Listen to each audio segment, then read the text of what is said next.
We're in Uktzim, Perek Bet, Mishnah Bet. Second Mishnah in the second chapter of Masechet Uktzim. So the Mishnah starts by saying, Kol hagalinim metamot umitamot umitamot v'lo mitzdarfot. All of the galinim, if you look, the gal, lamed, and resh, sometimes they're interchanged. Kamo garinim. Garinim are the seeds. Mitamot umitamot v'lo mitzdarfot. That means the mitzdaref. Okay? The yad chashiva v'lo shomer. For whatever reason, the seeds were considered a yad, a handle, even though you're not going to hold it with the seeds. It's not considered a shomer. It was considered part of the fruit but it's not part of the shear. Lo mitzdarfot. Maybe that the Bartanura says is considered a yad, but maybe it's just like it's not a shomer. It doesn't protect because it's on the inside. So how can you say it's protecting the food?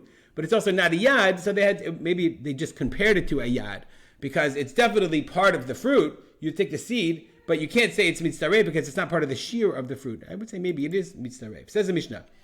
Galina shel rotev. Rotev literally in today's modern Hebrew means sauce.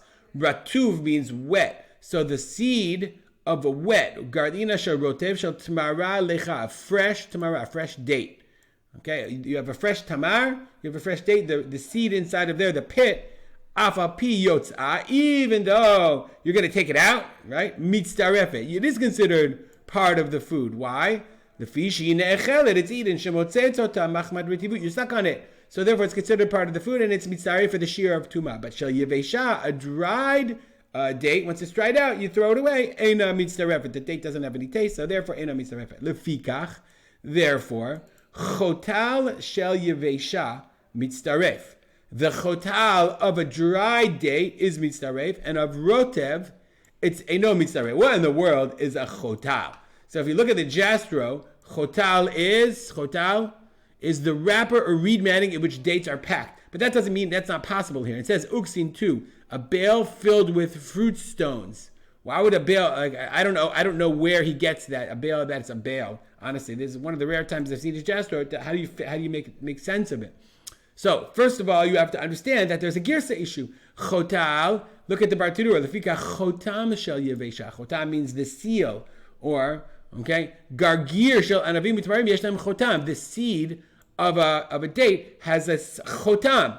Shechotem nekev apri. I can actually show you one. Actually, I thought I had one, but if you see here, like if you look at the dates here, you can see like at the end of the date, there's this like chotam, this seal. So that's when you peel it off, it's connected. It's sort of connected to the seed. So that's a chotam. Chotem nekev apri. It seals up the whole. Uberosh chotem oketz. At the end, there's this oketz. There's a stem. Kach b'shu rabotai. V'kashel pirusha. The Bar says, but that's hard because look at the language. As lefikach, therefore, chotem shel yevesha. The seal of a dried. Remember, we're reading it with chotem is mitzdaref. That's considered part of the fruit. V'shel roteh, but a wet fruit ain't no mitzdaref. So he says that's a hard explanation. Why? He says, my lefikach. What in the world is lefikach doing here? Ubimishnayot dukaniot matzati. In careful Mishnah, I found lefikach chotal shel yevesha. It doesn't have the word chotam.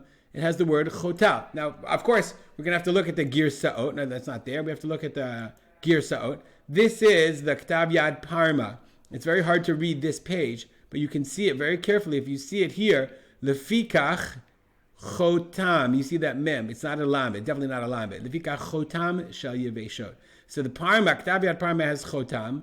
But if we look at the classic Ktav Yad of Kaufman, if it's going to show up, if you look down here, he says, lefikach, here we are. I'm sorry, it's at the top here. If you look at the top, lefikach, he has clearly chotal shel yevesha. Now, all of this is elementary to us because we have no idea what a chotal or a chotam is. We're going to see what the Bartanura says that it is. But this is a really important thing. Was the word chotal or was the word chotam? We have different gears. Oh, like what are those things? Anyway, he says, the chotal is the krum hamilufaf v'davuk ala garin. If you look at the seed, if you take out a seed, I've never seen this, but he says there's this like small membrane. The small membrane falls away. And therefore, he says, when it falls away, it doesn't protect the seed. And therefore, chotal shel yevesha, that small membrane, is mitzdaref because it becomes part of the fruit itself that you eat. But shel rotev, but if the seed is still wet, ain't no mitzdaref because it's still the membrane is still part of the seed. If you ever take a dried date, the seed comes right out. And that's the best I can explain this part of the Mishnah. But of course, you see the complication of chotal and chotam, and especially of trying to explain concepts or parts of a fruit where we don't really understand exactly what the part they're trying to describe really is.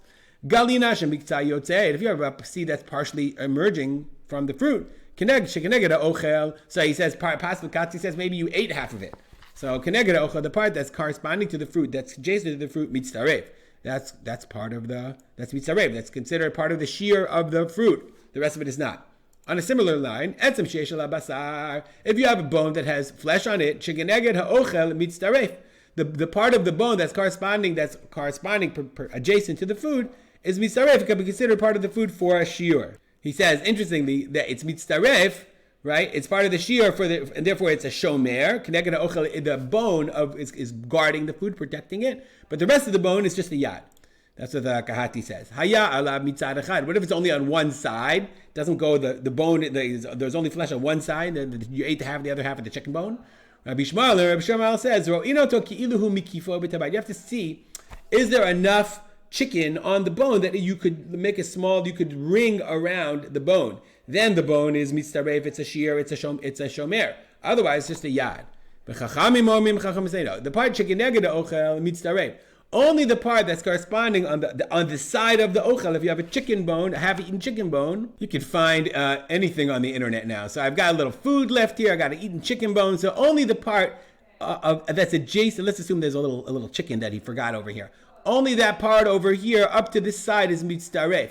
But the other side is not mitzaref to the shiur, because you got to know, is this chicken bone tameh or not? Kagon, like the si'ah v'azov v'koranit. Si'ah, azov, and koranit are kinds of azov, kinds of hyssop branches. And if you look at hyssop, I guess it was hollow. It's a hollow branch. They would eat the hyssop branch, clearly. You learn a tremendous amount about how they lived, because clearly they're eating these hyssop branches, not just as herbs, but they're eating them. And these si'ah, azov, koranit, the Bartunera says, are kinds of min azovim, the kinds of hyssop, different forms of hyssop. And they would eat them. So the food, I don't really know. Again, if you know, you can let me know. I don't know exactly how they would eat the hyssop in such a way, what kind of food they were eating. Were they eating the flour that was considered the yad and the shomer on the plant itself? All right, I don't know. If you know, send me a WhatsApp or an email, or you can get on our Telegram channel or our Facebook group to discuss what kind of hyssop plants were they eating in the ancient age. We'll dedicate our learning to remembering my father, Rav Simcha ben Yitzchak